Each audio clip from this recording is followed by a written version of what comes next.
अनुराग पाठक द्वारा लिखित उपन्यास 12th फेल। हारा वही जो लड़ा नहीं। ललितपुर कॉलोनी में त्रिलोकी के कमरे का ताला अब भी बंद था। उसकी चाबी केशव अपने साथ ले गया था। उसके लिए समस्या यह थी कि वह रात को कहाँ जाएगा। इतने बड़े शहर में इतने सारे मकानों के बीच मनोज रात को रुकने के लिए एक अदद छत ढूंढ रहा था, पर कोई आसरा उसे दिख नहीं रहा था। उसे भूख लगाई थी। उसकी जेब में 20 रुपए ही बचे थे। उसने 20 रुपए के 2 छोले भटूरे खा लिए। अब बड़ी और भारी रात बितानी थी। मनोज को राजपूत बोर्डिंग में रहने वाला भदौरिया याद आ गया। वह राजपूत बोर्डिंग चला गया, लेकिन वहां जाकर पता चला कि भदौरिया बोर्डिंग में नहीं है। वह अपने गांव भिंड गया है। अब कोई रिश्तेदार या दोस्त पूरे ग्वालियर में मनोज का नहीं था जहां वह रात बिता सके। मनोज कॉलेज के बाहर अचलेश्वर मंदिर के पास बैठ गया। आज उसे महसूस हो रहा था कि रहने के लिए एक कमरा कितनी बड़ी उपलब्धि होता है। अचलेश्वर मंदिर के पास फुटपाथ पर कुछ भिखारी बैठे थे। मनोज देर तक फुटपाथ पर बैठे उन भिखारियों को देखता रहा। कमज़ोर औरतें, बूढ़े बीमार आदमी मैली गठरियों को अपने पास रखे फुटपाथ पर सोने की तैयारी में थे। मनोज उन्हें देखकर अपना कष्ट भूल गया। वह तो आज पहली बार बेघर हुआ है। ये गरीब भिखारी तो रोज़ ऐसे ही रहते हैं। ये लोग क्या सोचते होंगे, क्या इच्छाएं होंगी इनकी। इन सब के लिए सुख क्या होता है। एक दो दुधमुहे बच्चे अपनी माँ की छाती से चिपके हुए थे। क्या ये बच्चे भी जब बड़े हो जाएंगे तब ऐसे ही फुटपाथ पर सोएंगे। अपने कष्ट को भूलकर वह इन तमाम प्रश्नों में डूब गया, पर उसे इन प्रश्नों का कोई उत्तर नहीं मिल रहा था। धीरे धीरे सब भिखारी सो गए, लेकिन मनोज की आंखों में नींद नहीं थी। आज वह इन बेघर बार भिखारियों का सहयात्री था। उसकी वेदना आज इन भिखारियों की वेदना से घुल मिल गई थी। वह सोचता रहा कि क्या वह कभी इस काबिल हो पाएगा कि इन लोगों के दुख को दूर कर सके। सारी रात उसकी जागते हुए कट गई। अपने कष्ट को भूलकर वह रात भर इन गरीब और मजदूर लोगों के बारे में सोचता रहा। सुबह उसने पास ही नल पर जाकर मुंह धोया, पानी पिया और कटोरा तालाब के पार्क में जाकर बैठ गया।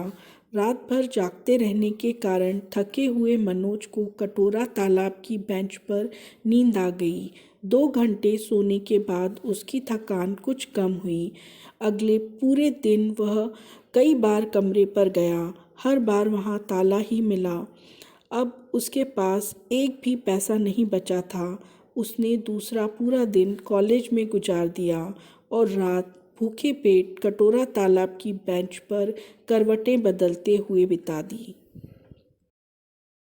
बेघरबारी का तीसरा दिन मनोज के लिए बहुत कठिन होने वाला था। गांव जाने के लिए उसके पास पैसे नहीं थे। वह सुबह 7 बजे ही कमरे पर पहुंच गया, पर कमरा अभी भी बंद था। उसने ताले को पकड़कर हिलाया, लेकिन ताला हिलने से नहीं खुलने वाला था। निराश होकर वह कॉलेज चला गया, लेकिन थकान और भूख के कारण उसकी हिम्मत क्लास में जाने की नहीं हो रही थी। वह ग्राउंड में ही बेंच पर बैठ गया। बेंच पर बैठे बैठे उसने विचार किया कि ऐसी तकलीफ़ें तो आएंगी ही। इन्हीं कठिनाइयों को तो पार करना है। इस विपरीत समय में मुझे धैर्य नहीं खोना है। मुझे पढ़ाई करना ही है, चाहे कुछ हो जाए। अचानक उसने अपने भीतर हिम्मत महसूस की। वह उठा और तेज़ कदमों से क्लास की ओर चल पड़ा। उसके बाद उसने लगातार 3 क्लास अटेंड की। उसने तय किया कि वह किसी के सामने रोएगा नहीं, गिड़गिड़ाएगा नहीं, अपने दोस्तों से मदद नहीं मांगेगा। उसे लग रहा था कि इस संघर्ष के रास्ते पर चलकर वह अपने जीवन में कुछ करने लायक बन पाएगा। उसे अब इस संघर्ष में अजीब सी संतुष्टि होने लगी थी। रात हो गई थी। 2 दिन से मनोज के पेट में अन्न का एक दाना भी नहीं गया था। भूख से बेहाल मनोज के शरीर में ताकत नहीं बची थी। उसे लग रहा था कि अब यदि उसे भोजन नहीं मिला तो वह चक्कर खाकर ज़मीन पर गिर जाएगा। चलते चलते वह ललितपुर कॉलोनी में सावित्री भोजनालय के सामने पहुंच गया। होटल के काउंटर पर एक 30 साल का युवक बैठा था जो सावित्री भोजनालय का मालिक था। मनोज ने काउंटर पर बैठे मालिक से पूछा, मेरे पास पैसे नहीं हैं, क्या मुझे मजदूरी के बदले आपके यहाँ भोजन मिल सकता है? मनोज के इस वाक्य में निवेदन नहीं बल्कि भरोसा था, जैसे वह अपना हक मांग रहा हो। भोजनालय के मालिक ने उसे ऊपर से नीचे तक देखा। दुबले पतले मनोज के चेहरे पर दाढ़ी थी। ढीले ढाले शर्ट पैंट गंदे हो गए थे। चेहरा कमज़ोर था, आंखें अंदर को धंस गई थीं। होटल मालिक ने कुछ देर सोचकर जवाब दिया, होटल में काम करने के लिए तो मेरे पास पहले से ही वर्कर हैं। होटल मालिक की बात सुनकर मनोज निराश नहीं हुआ। उसने किसी उम्मीद के भरोसे कहा, मेरे लिए भोजन ज़रूरी है। पैसे न होने के कारण मैं मजदूरी करके भोजन करना चाहता हूँ।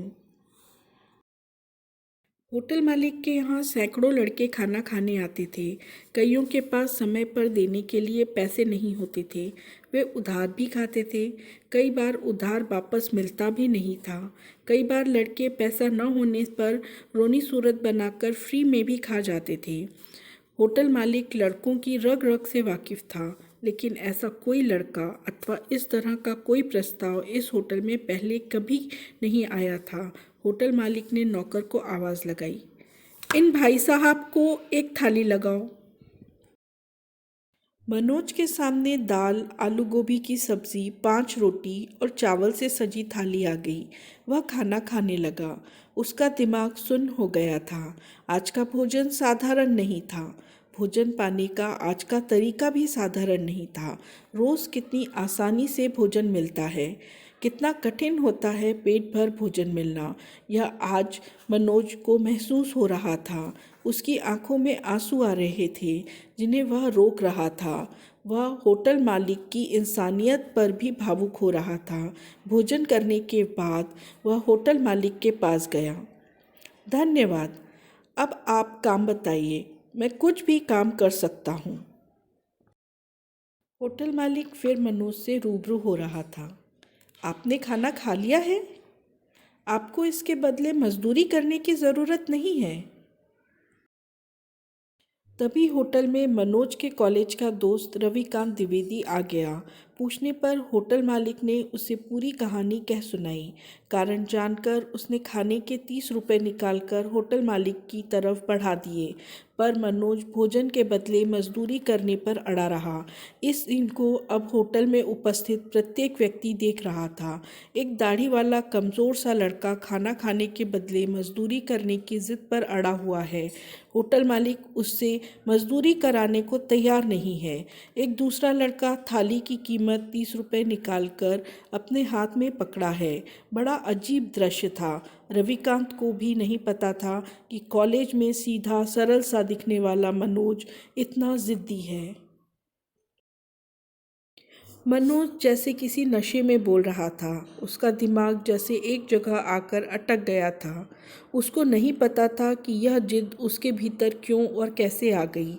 उसने होटल मालिक से फिर कहा, यदि मुझे काम नहीं करने दिया जाएगा तो मैं यहीं खड़ा रहूँगा। आप होटल बंद कर देंगे तो होटल के बाहर खड़ा रहूँगा। तब तक खड़ा रहूँगा जब तक आप मुझे काम करने की अनुमति नहीं दे देती। 3 दिन सड़क पर बिताने के कारण उसे अभ्यास हो गया था। वह कह सकता था कि वह होटल के बाहर तब तक खड़ा रहेगा जब तक उसे काम करने की अनुमति नहीं मिल जाती। होटल के मालिक के पास अब कहने को कुछ नहीं रहा। रविकांत को समझ नहीं आ रहा था वह क्या करे।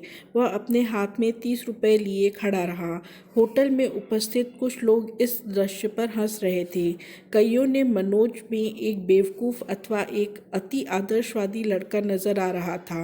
होटल मालिक ने हार कर नौकर से कहा, इन भाई साहब को अंदर ले जाओ, ये बर्तन साफ करेंगी। नौकर को अजीब लगा। इस होटल में कई लोग फ्री खाकर चले गए, कई उधार खाकर वापस नहीं आए, पर होटल मालिक ने कभी किसी से बर्तन नहीं धुलवाए। होटल मालिक का यह व्यवसाय था, पर उसने कभी भी पढ़ने वाले लड़कों को पैसे के लिए परेशान नहीं किया। फिर भी उसका होटल उसे बहुत कमा कर देता था। पर आज होटल मालिक को इस नौजवान की जिद ने मजबूर कर दिया। होटल मालिक ने एक बार वही बात दोहराई तो नौकर मनोज को अंदर ले गया। मनोज ने अंदर जाकर आधा घंटे तक बर्तन साफ किए। रविकांत होटल में बैठकर उसके बाहर आने का इंतज़ार करता रहा। मनोज ने वापस आकर होटल के मालिक से कहा, भोजन के लिए आपका बहुत बहुत धन्यवाद। उसकी आंखों में चमक थी। होटल मालिक अपनी कुर्सी से उठा और काउंटर से बाहर आ गया। मनोज को उसने दरवाजे तक छोड़ा और जाते समय हाथ मिलाने के लिए अपना हाथ बढ़ा दिया। मनोज ने होटल मालिक से हाथ मिलाया। होटल मालिक कुछ बोलना चाह रहा था, पर बोल न सका। रविकांत उसे अपने कमरे पर ले गया।